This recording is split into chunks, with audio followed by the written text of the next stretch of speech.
alors aujourd'hui lii est-ce que du am impact ci seen politique yi nga xam ne bëgg nañ ko teg ci wàllu dem pour déficit budget bi en tout cas àgg 3%. non xam nga ñun on est dans un espace UEMOA qui nous donne des critères et que nous avons accepté qu'on appelle des critères de convergence.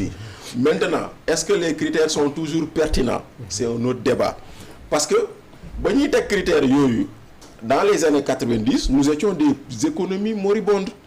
Maintenant aujourd'hui est-ce que avoir une dette supérieure à 70% de ton PIB est-ce un crime, etc. ak yooyu là où d'autres pays ont des dettes supérieures à plus de 100% à leur PIB.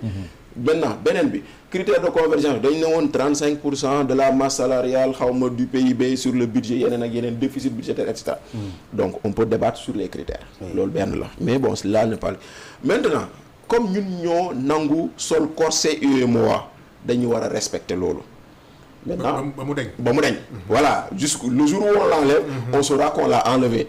Mais comme délibérément nous avons décidé de ratifier ces traités on doit respecter. Voilà maintenant aujourd'hui nous sommes dans des situations très compliquées au niveau mondial. Il faut le dire les ressources se font rares. Maintenant ñun Sénégal dañoo war a xam ni dañoo am ressource boo xam ne au niveau mondial nit ñi dañ ko commencé woon ginnaaw. Parce que aujourd'hui le débat sur le monde c'est doit-on utiliser l'énergie fossile ou doit-on utiliser l'énergie renouvelable? Alors que ñun énergie fossile lañ am. On avait des prévisions sur nos pétroles et notre gaz d'exploitation. Oui. Ces prévisions ont été faussées. Tey jii nii c'est BP qui avait pris le gisement de Yakar Teranga qui est autour de Kayar. Mais BP s'est retiré. Oui. Aujourd'hui le Sénégal cherche un partenaire pour exploiter. Di nga am wala doo am boo amee nan lay demee kañ lay commencer xamago n'est-ce pas li nga am nas akas néew ci gaz au niveau de lu nga bokk yow ak Mauritanie. GTA boobu ba léegi l'exploitation nañ ko ba 2025 alors que on devait exploiter depuis 2022 on avait prétexté la Covid. Après ñu waxoon 2024 ci biir 2024 bi ñu pousse ko janvier mars dem ba ci biir ba finalement les deux ministres on se rappelle de Antoine Diome taxaw mu ne on va faire un audit des coûts parce que lu ñuy wax doyuñu. Après gis nga fu mu toll nii dàqaat nañ ko ba 2025. te nee nañ sax waa BP ñi nga xam ne ñoom phase 1 bi rek la ñuy exploiter phase 2 bi sax ils ne s'engagent pas donc voilà. Et tout ça quand tu avais fait des prévisions de recettes par rapport à ça ça a un impact sur ton budget. C'est clair. Ça a un impact. Okay. Parce que tey jii nii bu leen fàttaliku daaw on nous avait dit que à partir de la deuxième année d'exploitation du pétrole et du gaz on attendait quelque chose comme 300 ou 400 milliards sur les ressources pétrolières et gazières. Mais boo ko amul day feeñ. Parce que on disait que sur les 3 ans Abdoulaye Daouda Diallo moo ko waxoon il était prévu qu'on ait 888 milliards de francs CFA par rapport aux recettes parce que à partir de la 3e année on sera dans la phase disons de vitesse de croisière.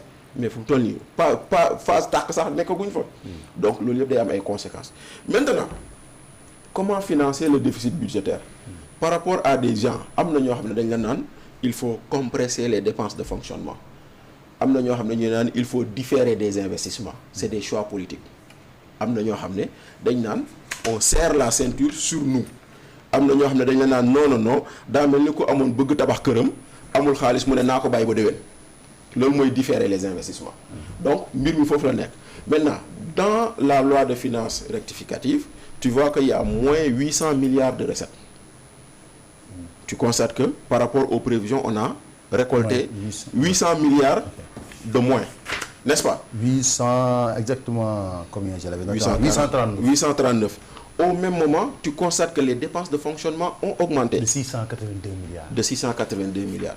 Donc fii nii day xaw a niróo koo xam ne dépense am motul mu yokk njël li yokk ñeex te amul dépense bu doy loolu lay xaw a niróo moo tax quelque part des gens te disent faisons le contraire parce que tey jii la xewoon université Saint-Louis Ziguinchor la ko waral parce que c'est des chantiers arrêtés.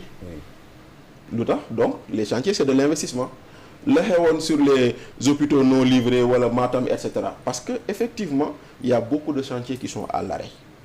Et quand les chantiers sont à l'arrêt ñii doon liggéey pour ci chantier yooyu noonu dañuy wàññi seen personnel bu ñu wàññee seen personnel l'impôt baisse la consommation baisse moo tax attention xam nga c'est très compliqué moo tax ñenn ñi ngi naan continuons dans le déficit pour justement arriver à un niveau où les recettes du pétrole et du gaz bu ñu duggee mu xaw a équilibrer affaire bi mais c'est compliqué mais pour l'instant nañu xam ni on va vers des situations difficiles et des situations difficiles yoo xam ne lenn mooy doon lu ma ciy xaarte je l'ai entendu hier avec le Premier ministre j'espère que ce sera son nu mu tuddati sa lettre de mission mooy le langage de vérité à la population c'est-à-dire que sénégalais bañul ñu ne ko dina métti nga muñ sa jabar sax da nga ko naan yoruma dépense mu muñ mais xam nga nit ki lan lay bañ waxoo ko dara et au même moment aussi mu gis ni yow yaa ngi continuer di entretenir le même train de vie bu boobaa ça peut poser problème mais bu fekkente ne le gouvernement réduit son train de vie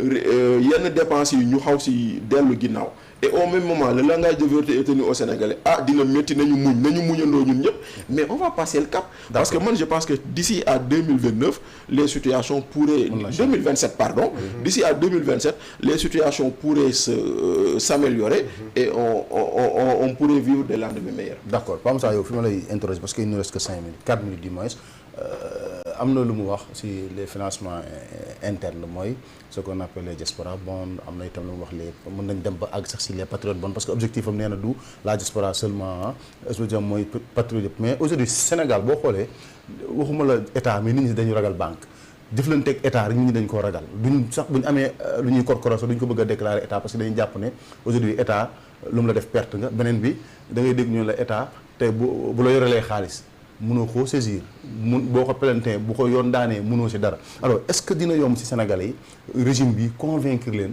ba mën la citoyen bu état di investir dara ne dem je veux lever par exemple parce que dañ ne d'ici à 2027 il veut lever 1500 milliards à travers les diaspora bonds naka la ñu mën a convaincre les Sénégalais ba ku nekk jàpp ne développement Sénégal war nga mën a jël sa dërëm bu état lancé benn affaire nga dugal ko ci ëllëg di nga ci jot ak say intérêt.